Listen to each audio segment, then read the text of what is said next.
Welcome to science economics class. আজকের ক্লাসে সকলকে শুভেচ্ছা। প্রিয় শিক্ষার্থীবৃন্দ, আজকের ক্লাসটি নিয়ে আমরা আলোচনা করব। আশা করি তোমরা এই ক্লাস থেকে গুরুত্ব সহকারে গুরুত্বপূর্ণ বিষয়গুলি জানতে পারবে। কিভাবে এই বিষয়টা সহজভাবে উপস্থাপন করা যায় আমি চেষ্টা করব তোমাদের মাঝে উপস্থাপন করার জন্য। প্রিয় শিক্ষার্থীবৃন্দ, আমার নাম মোহাম্মদ আবু সাইম, সহকারী অধ্যাপক অর্থনীতি, আব্দুল কাদের মোল্লা, সিটি কলেজ, নরসিংদী। এখানে আমার মোবাইল নাম্বারটা দেওয়া আছে 01856463411। এখানে আমার ইমেল নাম্বারও দেওয়া আছে যে mohammedabusaim@gmail.com। তোমরা ইচ্ছে করলে এই নাম্বারে যদি কোনো প্রশ্ন থাকে অবশ্যই আমাকে প্রশ্ন করে বা ইমেল নাম্বারে মেসেজ করে পাঠিয়ে দিতে পারবে। তো শিক্ষার্থী বন্ধু, আসো আমরা আজকে মূল আলোচনায় চলে যাই। মূল আলোচনার বিষয়ের মধ্যে আমরা কি জানবো আজকে আমরা মূল আলোচনা স্বাভাবিক মুনাফা সম্পর্কে আজকে আমরা ধারণা নেব। এই স্বাভাবিক মুনাফা থেকে আমরা কি শিখবো তা আমরা দেখে নিই। আমরা স্বাভাবিক মুনাফা থেকে আমরা স্বাভাবিক মুনাফার ধারণা করতে পারবো, ভারসাম্য শর্ত অনুযায়ী স্বাভাবিক মুনাফা বের করতে পারবে।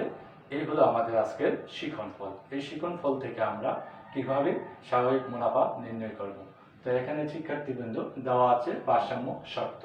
তো উৎপাদনকারী, তোমরা সাধারণত জানো, উৎপাদনকারী যদি তার মুনাফা অর্জন করতে হয় দুটি শর্তকে মেনে চলতে হবে। দুটি শর্ত হলো প্রয়োজনীয় শর্ত। একটা হলো MR সমান সমান MC, অর্থাৎ প্রান্তিক আয় এবং প্রান্তিক ব্যয় পরস্পর সমান হবে। 2 নম্বর শর্ত হলো পর্যাপ্ত শর্ত।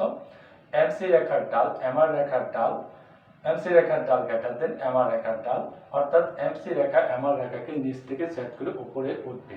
এই হলো ভারসাম্য শর্ত। এই দুটি শর্ত পূরণ হলে উৎপাদনকারী মুনাফা অর্জন করতে পারবে। তবে দেখা যাক আজকে মুনাফা এই শর্তের মাধ্যমে কিভাবে স্বাভাবিক মুনাফা অর্জন করা যায় পরবর্তীতে আমরা দেখি। তো এখানে স্বাভাবিক মুনাফা অর্জনের জন্য আমাদের যে শর্তটা আছে, শর্তটা হলো P সমান সমান AC হলে স্বাভাবিক মুনাফা পাওয়া যাবে। অর্থাৎ দ্রব্যের দাম এবং উৎপাদন খরচ যদি সমান হয় তাহলে উৎপাদনকারী এক্ষেত্রে স্বাভাবিক মুনাফা অর্জন করতে পারবে। তাই স্বাভাবিক মুনাফা কাকে বলে আমরা জেনে নিই। দ্রব্যের বাজার মূল্য এবং উৎপাদন খরচ সমান হলে স্বাভাবিক মুনাফা পাওয়া যায়। অর্থাৎ যখন মোট আয় ও মোট ব্যয় কে সমান হয় তখন তাকে স্বাভাবিক মুনাফা বা শূন্য মুনাফা বলে। তখন তাকে কি বলে? স্বাভাবিক মুনাফা বা শূন্য মুনাফা বলে। এ হলো স্বাভাবিক মুনাফা সংজ্ঞা। এই থেকে আমরা সংজ্ঞা দিতে পারবো। তো প্রিয় শিক্ষার্থীবৃন্দ, এবার দেখা যাক স্বাভাবিক মুনাফার চিত্রটি কিভাবে অঙ্কন করা যায়। ভূমিয়কের দিকে আমরা রেখা টানবো এবং লম্বকের দিকে আমরা একটি রেখা টানবো এবং লম্বকে এবং ভূমিয়কের মূল বিন্দু দেব আমরা একটা U এবং লম্বকে আমরা দাম, আয়, ব্যয় নির্দেশ করব।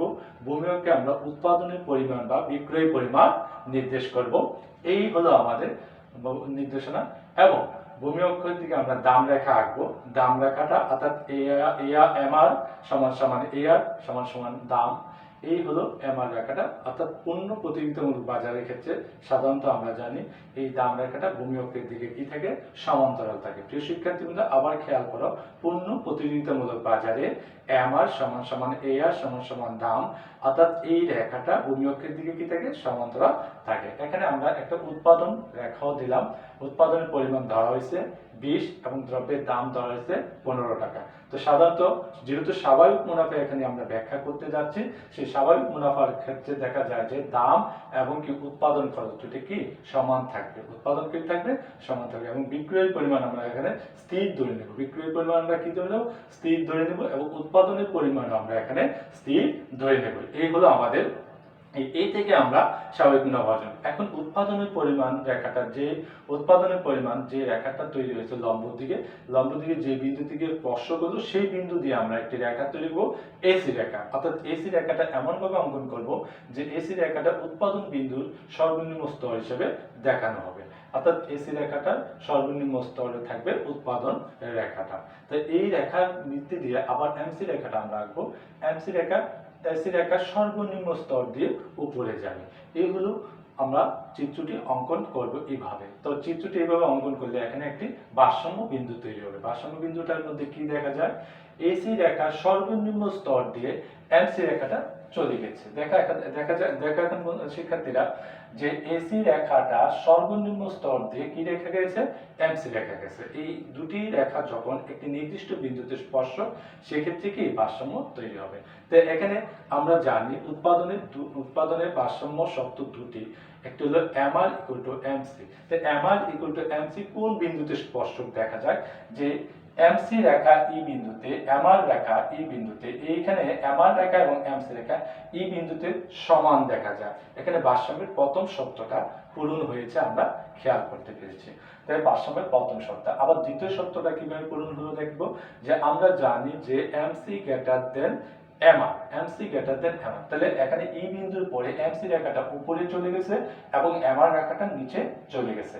তাহলে এখানে এমসি রেখা বেড়ে গেছে, এমসির পরিমাণ বেড়ে গেছে এবং এমসির পরিমাণ এমআর এর পরিমাণ কমে গেছে। তাহলে এখানে দেখা যায় ভারসাম্যের দ্বিতীয় শর্তটি এখানে পূরণ হয়েছে। যখন দুটি শর্ত এখানে দেখা যাবে পূরণ হয়েছে, তখন এখানে স্বাভাবিক মুনাফা অর্জন করা সম্ভব হবে, স্বাভাবিক মুনাফা অর্জন করা সম্ভব হবে, অর্থাৎ উৎপাদনকে স্বাভাবিক মুনাফার মুখ দেখতে পাবো। তো এখন দেখো কি স্বাভাবিক, এই চিত্রের মধ্য থেকে আমরা মোট আয় মোট ব্যয় কিভাবে বের করবো। তো এখানে মোট আয় নির্ণয়ের সূত্রটি আমরা জানি যে মোট আয় সমান সমান দাম গুণন কি বিক্রয়ের পরিমাণ। এখানে পি গুণন কিউ, পি গুণন কিউ বলতে এখানে পি হলো দাম, কিউ হলো বিক্রয়ের পরিমাণ। তাহলে দাম আমরা চিত্রে দেখতে পাচ্ছি, দামের পরিমাণ ধরা হলো 15 টাকা এবং কি বিক্রয়ের পরিমাণ এখানে 20। তাহলে 15 এবং 20 গুণ করলে মোট আয় হবে 300 টাকা, মোট আয় হবে এখানে 300 টাকা। তাই এখন বের করবো আমরা মোট ব্যয়। মোট ব্যয় কিভাবে বের করবো, মোট ব্যয় দেখো এখানে টিসি সমান সমান এসি গুণন কিউ, এসি গুণন কিউ। এসি মানে উৎপাদন খরচকে দেখানো, প্রতিটি দ্রব্যের গড় খরচ এখানে দেখানো হয়েছে এবং তার সাথে উৎপাদনের পরিমাণ গুণ করলে যেটা হবে, যে উৎপাদন পরিমাণ, তাহলে এখানে গড় খরচ এবং উৎপাদন পরিমাণ গুণ করলে 300 টাকা। তাহলে এখানে মোট ব্যয় 300 টাকা। তাহলে এই মোট আয় আমরা বের করলাম, মোট ব্যয় বের করলাম। এই মোট আয় এবং মোট ব্যয় থেকে আমরা কিভাবে মুনাফা নির্ণয় করব তা এখন আমরা দেখে নেব। প্রিয় শিক্ষার্থীবৃন্দ, দেখো আমরা জানি মুনাফার সূত্রটা আমরা কি জানি, মুনাফার সূত্রটা আমরা জানি মুনাফা সমান সমান মোট আয় মাইনাস মোট ব্যয়, অর্থাৎ মোট আয় থেকে মোট ব্যয় বাদ দিতে হবে।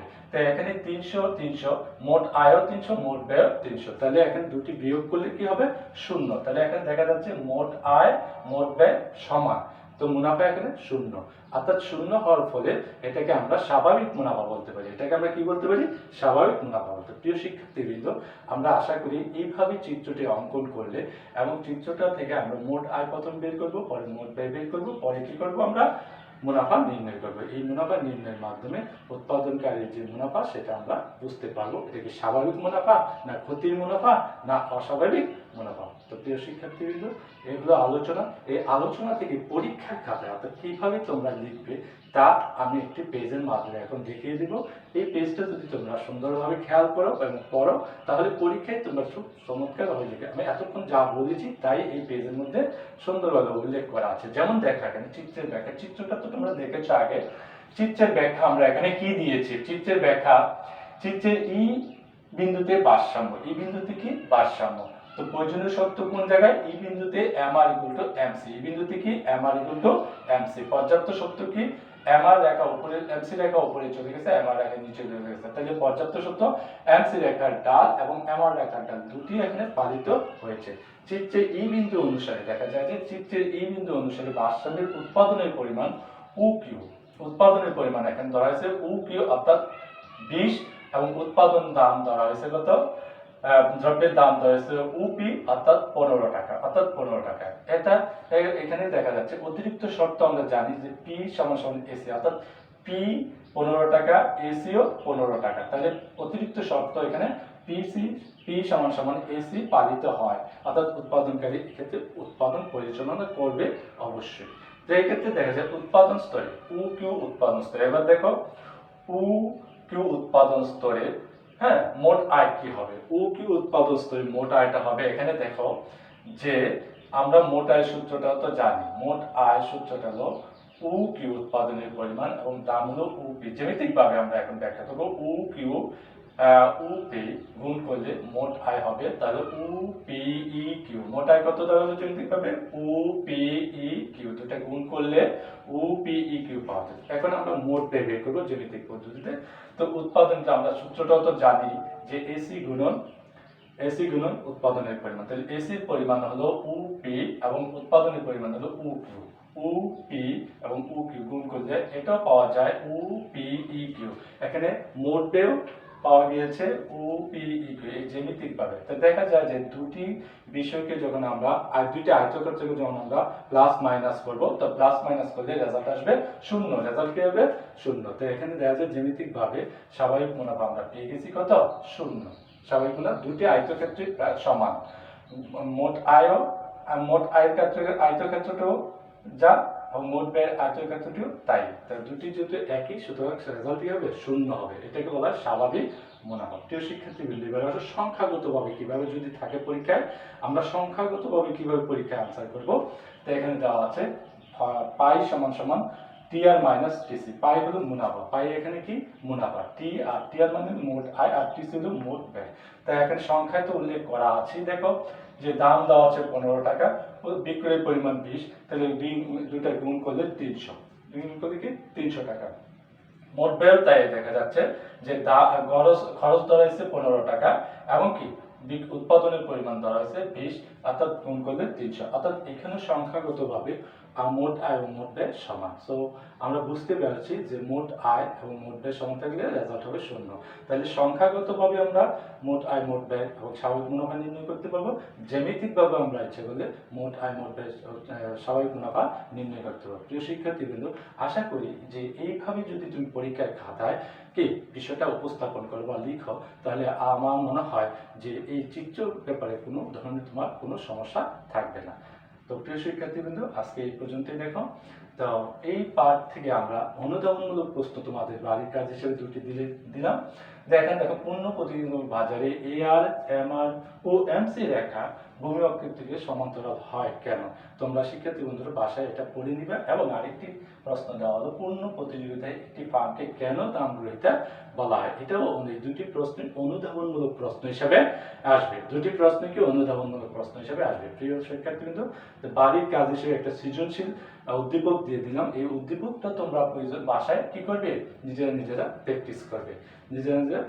চিত্র লম্বকে দাম দেওয়া আছে, ভূমিকা উৎপাদনের পরিমাণ 70, দাম দেওয়া আছে 25। এইটি কিভাবে আমরা মুনাফা নির্ণয় করতে পারবো? তা এখানে চিত্রে উদ্দীপকে প্রদর্শিত ফর্মটি বিভিন্ন দিক ব্যাখ্যা করতে পারবে।